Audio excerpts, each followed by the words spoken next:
बिस्मिल्लाहिर्रहमानिर्रहीम। अस्सलाम वालेकुम नाजरीन ग्रामी, आज की इस वीडियो में दुरूद पाक का एक हैरत अंगेज वाकया पेश करेंगे। एक बहन कहती हैं कि मेरी एक सहेली थी, उसके 2 छोटे छोटे बच्चे थे।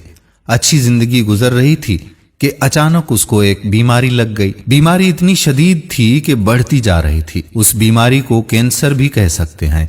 यहाँ तक कि उसके सर के बाल वगैरह भी उतरने लगे थे। वो बहुत ज्यादा लागर और कमजोर हो चुकी थी। डॉक्टर को दिखाया, इलाज चल रहा था, मगर उम्मीद की कोई किरण नजर नहीं आ रही थी। एक दिन हस्बे मामूल चेकअप के लिए डॉक्टर के पास गई। टेस्ट हुए तो रिपोर्ट्स वही मनफी आई, बल्कि इस बार डॉक्टर ने उसे कोई तसल्ली देने के बजाय इंतहाई दिल हिला देने वाली बात कह दी। डॉक्टर ने कहा कि आपके पास सिर्फ 6 महीने बाकी रह गए हैं। आपकी बीमारी नाकाबिले इलाज है और अगर अद्वियात दी जाएं तो ज्यादा से ज्यादा 8 माह आप जिंदा रह सकती हैं। ये सुनकर वो सकते में आ गई और इतना रोई कि उसके आंसू थमने का नाम नहीं ले रहे थे। घर आकर उसने मुझे फोन किया और तमाम बात बताई, लेकिन वो फोन पर भी इतना रो रही थी कि मुझसे भी बर्दाश्त नहीं हुआ और फोन बंद करने के बाद मैं सीधा उसके घर पहुंच गई।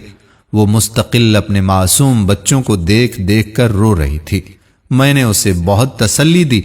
फिर रोते हुए उसने मुझसे पूछा कि कभी तुम पर कोई मुश्किल वक्त आया हो तो तुमने क्या किया। मैंने उससे फौरन कहा कि तुम दुरूद शरीफ पढ़ो। उसने मेरी बात सुनी तो, मगर वो चाहती थी कि फौरन से कोई मुअजिजा हो जाए और मैं बिल्कुल ठीक हो जाऊं। मैं उससे यही कहती रही कि तुम दुरूद शरीफ भेजो नबी पाक सल्लल्लाहु अलैहि वसल्लम पर, देखना तुम बिल्कुल ठीक हो जाओगी। उसने मेरी बात पर अमल करना शुरू कर दिया और रोज जितना हो सकता था दुरूद शरीफ भेजती थी। सरवर कौनैन खातमुल अंबिया हजरत मोहम्मद मुस्तफ़ा अहमद मुश्तबा सल्लल्लाहु अलैहि वसल्लम पर वो दुरूद भेजती रही। कुछ दिनों के बाद उसको अपने अंदर कुछ बेहतरी महसूस होने लगी। वो समझी कि दवाओं की वजह से मेरी तबीयत ठीक हो रही है। 3 माह बाद वो डॉक्टर के पास वापस चेकअप करवाने गई। उसने जाने से पहले फिर मुझे फोन किया और वो बहुत ज्यादा घबराई हुई थी कि पता नहीं अब क्या रिपोर्ट्स में आएगा। मैंने उसे फिर तसल्ली दी कि तुम नबी पाक सल्लल्लाहु अलैहि वसल्लम पर दुरूद भेजती हो, देखना दुरूद पाक की बरकतों से सब बेहतर होगा इंशाअल्लाह। फिर उसके टेस्ट हुए और डॉक्टर ने उसे एडमिट कर लिया और कहा कि रिपोर्ट्स 10 घंटे के बाद आएंगी। 10 घंटे के बाद रिपोर्ट्स आ गईं तो मजीद उसे 3 घंटे का इंतजार करने के लिए कहा। इसी असना में वहां से लैब टेस्ट वालों का गुजर हुआ तो उन्होंने उसको देखा और एकदम रुक कर उसका नाम पूछा और फिर उसके शोहर का नाम पूछा तो उसने इस बात में सर हिलाया।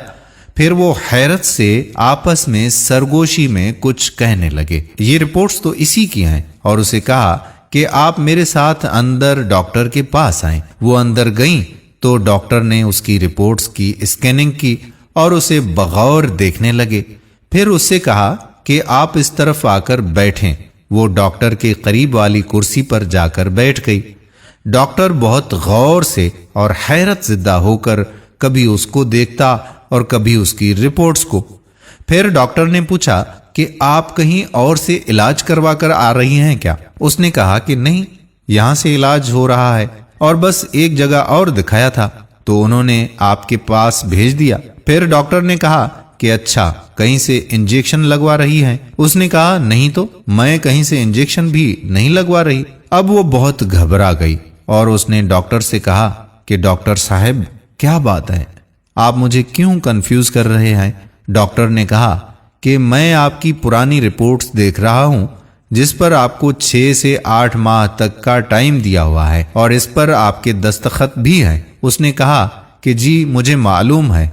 फिर डॉक्टर ने कहा कि अब मैं आपकी नई रिपोर्ट्स देख रहा हूं जिसमें हर चीज पॉजिटिव आ रही है, यानी कि इस बीमारी का कोई वजूद ही नहीं है आप में। वो कहती है कि मैंने उस वक्त कुछ नहीं देखा कि मैं डॉक्टर के पास बैठी हूं या हॉस्पिटल में।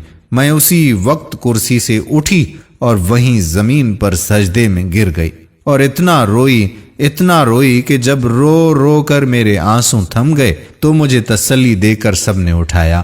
پھر میں نے ڈاکٹر کو بتایا کہ ڈاکٹر صاحب، مجھے میری دوست نے کہا تھا کہ تم درود شریف پڑھو، تو میں رات سونے سے پہلے 300 بار نبی پاک حضرت محمد مصطفیٰ صلی اللہ علیہ وآلہ وسلم پر درود بھیج کر سوتی تھی، اور یہ سب درود کی برکتوں سے مجھے اس جان لیوا بیماری سے شفا ملی ہے۔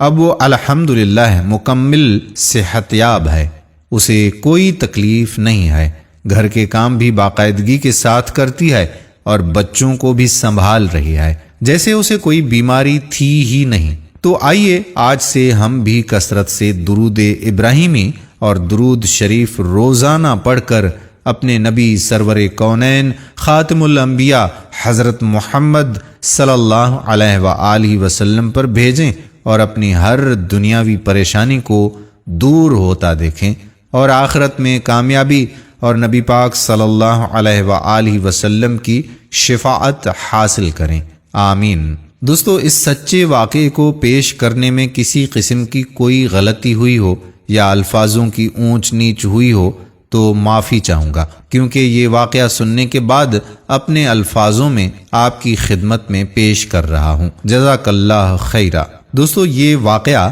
عائشہ محمد فاروق نے اپنی قلم سے لکھا۔ امید کرتے ہیں کہ ہماری آج کی ویڈیو آپ کو پسند ضرور آئی ہوگی۔ تمام بہن بھائیوں سے گزارش ہے کہ ایک مرتبہ درود پاک ضرور پڑھیں اور اس ویڈیو کو آگے شیئر کر دیں۔ جزاک اللہ خیرہ۔ السلام علیکم ورحمۃ اللہ وبرکاتہ۔